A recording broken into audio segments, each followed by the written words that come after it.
Hi, welcome to vlog every day during coronavirus number 702, or what is probably the last one of these I ever do. First of all, just an update. I'm in the same place I was this time last year. I've just made the most of university equipment and I'm doing this vlog with a camcorder rather than a webcam. And I've given myself a GoPro to do a nice little reverse shot with, which is kind of cute. But I'm in the same place I was last time, and in case you needed proof for some reason, this is the webcam shot to prove it. All this new dynamic tech for videos no one watches. Anyway, we're exactly a month short of what would be the year 2 update, but as of 2 days ago, all restrictions are over and scrapped. The COVID pandemic is over, I guess. Yay. Alright, so here's the deal.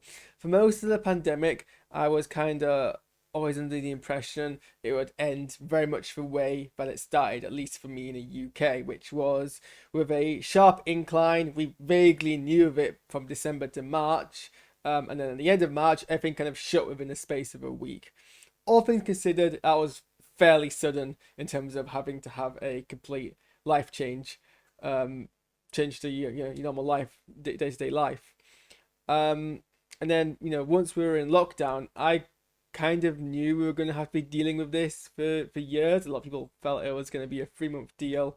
I think once the gravity of the situation hit me, there was no chance of that. I knew this was gonna be at least a year, maybe two, maybe three. But I always thought that when it ended, it'd be a definitive end.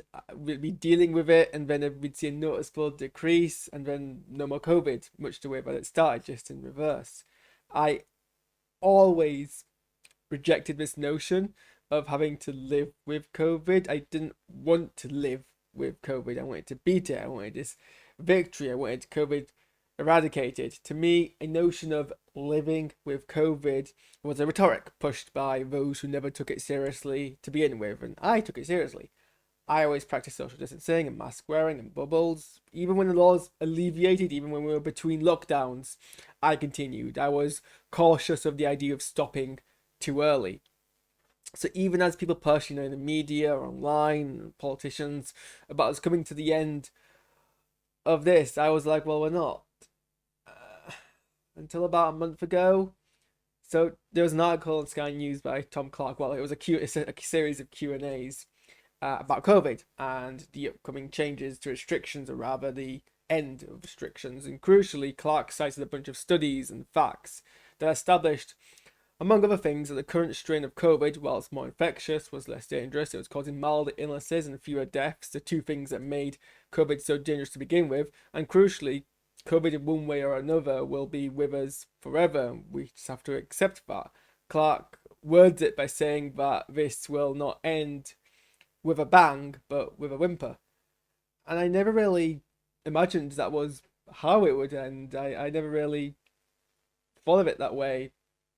I always imagined after everything that we'd been through, we'd that we wouldn't have to then end up in a scenario where we were just dealing with COVID like we dealt with any other disease. Now that it's becoming closer to being the same level of dangerous as other diseases, if it's not already at this point, I'm not entirely sure at this stage.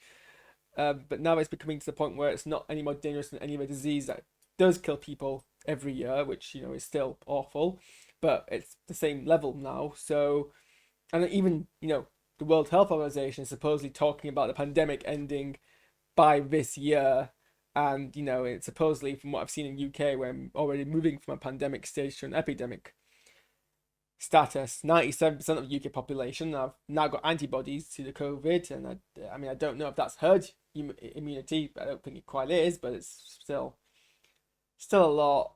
I think for me,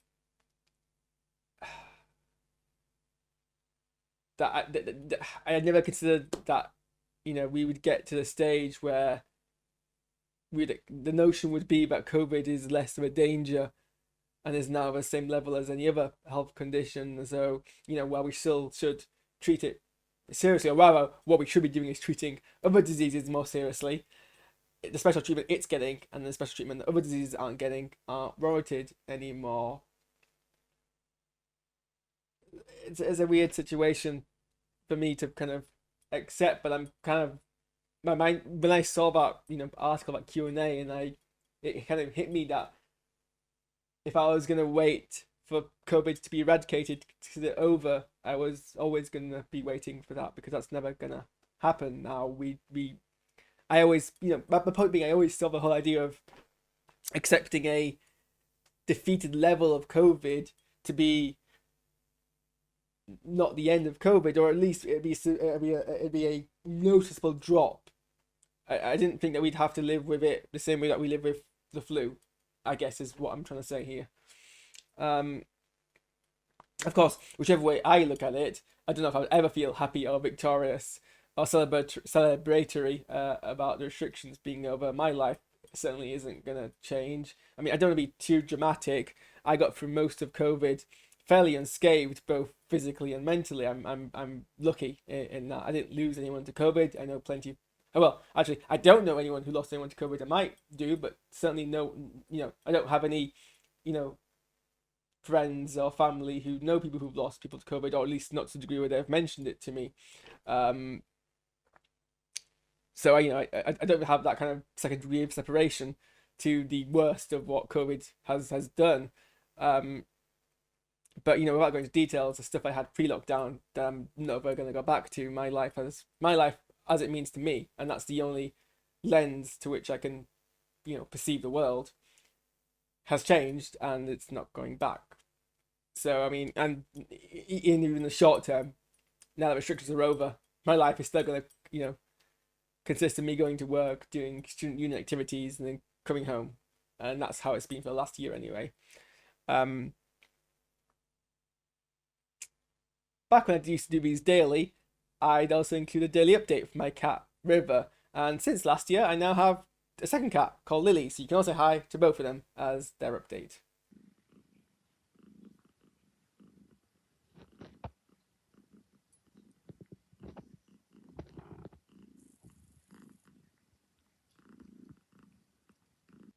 So yeah, this is probably my last vlog in this series. I'll definitely keep making other content, and I'll still vlog other stuff and I'll on my other channels.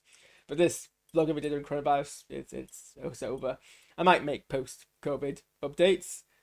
I guess that's a scary thing about this situation. There's no way that my life is gonna snap back to a normal.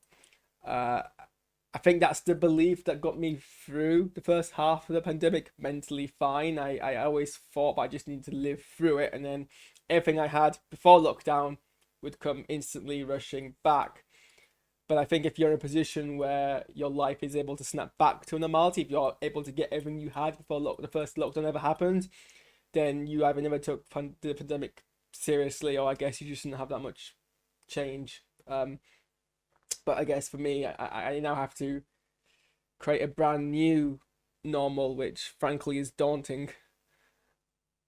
I'm still going to go out wearing a mask. I'm determined, either sensibly or foolishly, to be one of the final people to stop wearing a mask. I really want to hope this pandemic taught us all something about disease prevention. I would like to hope that people would continue to wash their hands better, or that people in the West will do what I know certain communities in Eastern countries do and wear masks whenever they feel they have an infection that's contagious coming along.